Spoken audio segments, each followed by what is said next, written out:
Welcome back to BMM academy.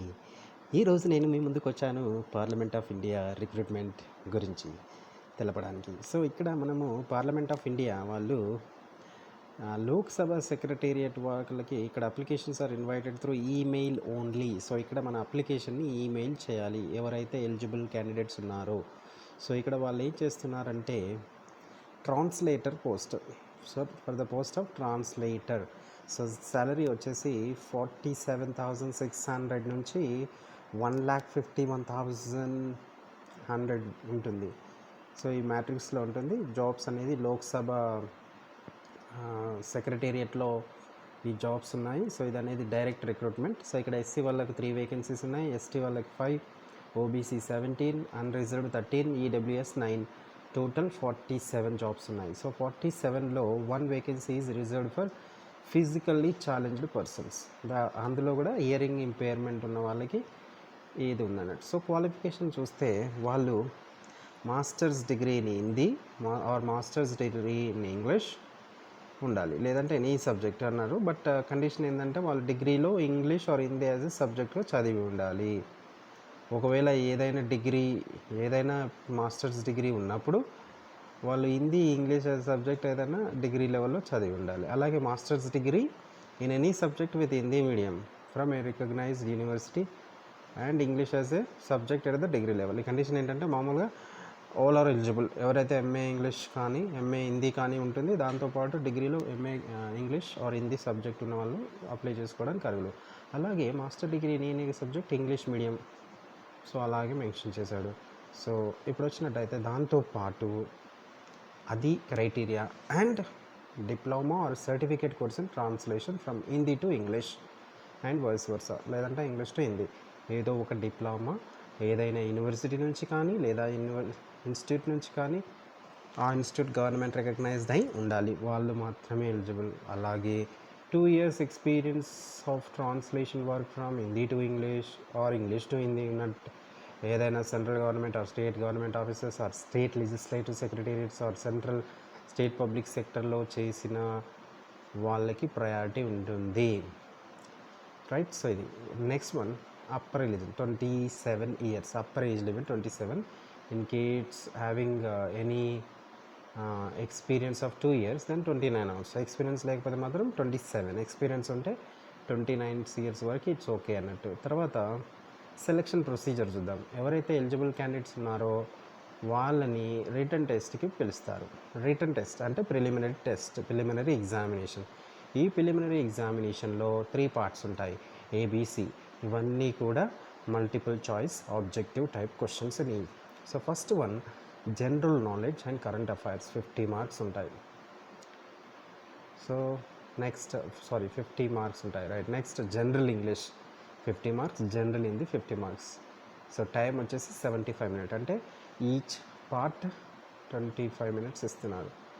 So ఇక్కడ the candidate will have to secure minimum qualifying marks in each component. So ఇక్కడ ఈ 3 partsలో minimum అనేది కంపల్సరీగా వాళ్ళు secure చేయాలి. సెక్యూర్ చేసిన తర్వాత వాళ్ళని మెయిన్ ఎగ్జామినేషన్కి పిలుస్తారు. మెయిన్ ఎగ్జామినేషన్లో 2 papers ఉంటాయి. 2 papersలో పార్ట్ ఏ పార్ట్ బి ఉంటుంది.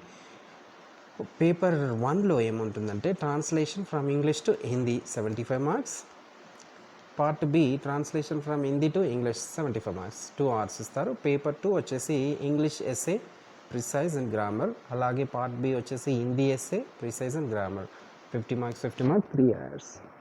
సో టోటల్ 250 marks వాళ్ళ ఎగ్జామ్ కండక్ట్ చేయడం అనేది జరుగుతుంది. సో జరిగిన తర్వాత వాళ్ళని ఈ రెండిటిలో వచ్చిన దాన్ని బేస్ చేసుకొని వాళ్ళని షార్ట్ లిస్ట్ చేసిన తర్వాత సెలెక్ట్ చేయడం జరుగుతుంది. సో ఎలా అప్లై చేయాలి? ఎవరైతే ఎలిజిబుల్ క్యాండిడేట్స్ ఉన్నారో వాళ్ళు దీనిలో ఇచ్చిన అడ్వర్టైజ్మెంట్లో ఇచ్చిన అప్లికేషన్ని ఇంగ్లీష్లో కానీ హిందీలో కానీ ఫిల్ చేసి, అంటే ద సేమ్ థింగ్ ఇప్పుడు ఇచ్చిన దాన్ని ప్రింట్ తీసుకొని దాన్ని చాలా జాగ్రత్తగా ఫిల్ చేయాలి. ఫిల్ చేసిన తర్వాత అప్లికేషన్ ఫామ్ని రిక్రూట్మెంట్ -LSS, సో ఇక్కడ మనం చూడొచ్చు, రైట్, recruitment.lss@sansad.nic.in అనే ఈమెయిల్ ఐడికి పంపాలి. సో ఇక్కడ ఎస్సీ ఎస్టీ ఏమైనా రిజర్వేషన్స్ ఉన్న వాళ్ళకి ప్రాబ్లం ఉంటుంది. బట్ ఇక్కడ ఇచ్చింది ఏంటంటే ఎవరైనా గవర్నమెంట్ సర్వీసెస్లో ఉన్న వాళ్ళైతే వాళ్ళు ప్రాపర్ ఛానల్లో అప్లై చేయాల్సి ఉంటుంది. సో ఇక్కడ ఇది సెంటర్ ఆఫ్ ఎగ్జామినేషన్ అని మెన్షన్ చేశాడు. ఇక్కడ eligible candidates are prefer to take examination in Bhopal, Jaipur, Lucknow recruitment batch, Lok Sabha secretariat. So ఇది ప్రిలిమినరీ ఎగ్జామినేషన్ ఢిల్లీతో పాటుగా ఇక్కడ ఉంటుంది. అలాగే సో దాదండి తర్వాత ఇప్పుడు అప్లికేషన్తో పాటుగా ఏవైతే సపోర్టింగ్ డాక్యుమెంట్స్ ఉంటాయో వాటిని స్కాన్ పీడిఎఫ్ చేసి అప్లికేషన్తో పాటుగా సేమ్ ఈమెయిల్ ఐడికి ఫార్వర్డ్ చేయాల్సి ఉంటుంది. So only scanned copies of application form along with requisite documents will be accepted. అది సో వాళ్ళు చెప్పిన దాన్ని ఫాలో అవ్వాలి. ఏజ్ అనేది ఆల్రెడీ మనం చెప్పుకున్నాం 27 ఇయర్స్ ఉండాలి. 27 ఇయర్స్ మాత్రమే ఉండాలి. సో లాస్ట్ డేట్ వచ్చేసి 27/7/2020 వరకే పంపించడానికి అవకాశం ఉంది, అంటే నెక్స్ట్ మంత్ మనకి. సో ఏజ్ రిలాక్సేషన్ అనేది రిజర్వేషన్ బేస్ చేసుకొని ఎస్సీ ఎస్టీ అయితే 10 ఇయర్స్, ఓబీసీ వాళ్ళకి 8 ఇయర్స్, జనరల్ అనేది 5 ఇయర్స్ వరకు ఉంటుంది. అది maximum upper age limit. So మనం చూసిన దాని ప్రకారం అలా ఉంటుంది.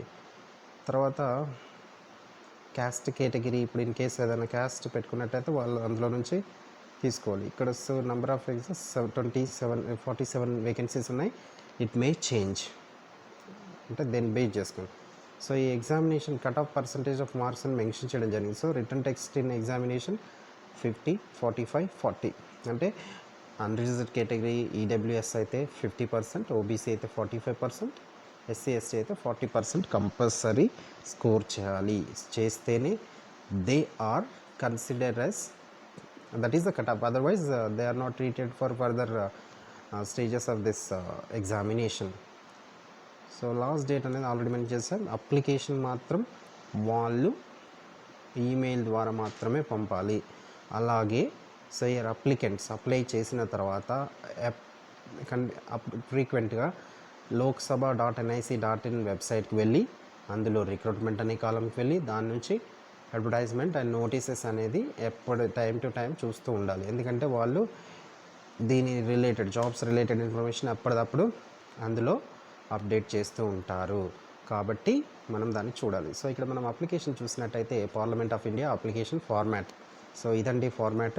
సో ఈ ఫార్మాట్ని మనము ఫిల్ చేయాల్సి ఉంటుంది. ఫిల్ చేసిన తర్వాత దీన్ని స్కాన్ కాపీ, అదే డాక్యుమెంట్స్ స్కాన్స్ కాపీని undertaking everything should be send to the given in email ఐడికి పంపించాల్సి ఉంటుంది. సో ఇదండి పార్లమెంట్ ఆఫ్ ఇండియాలో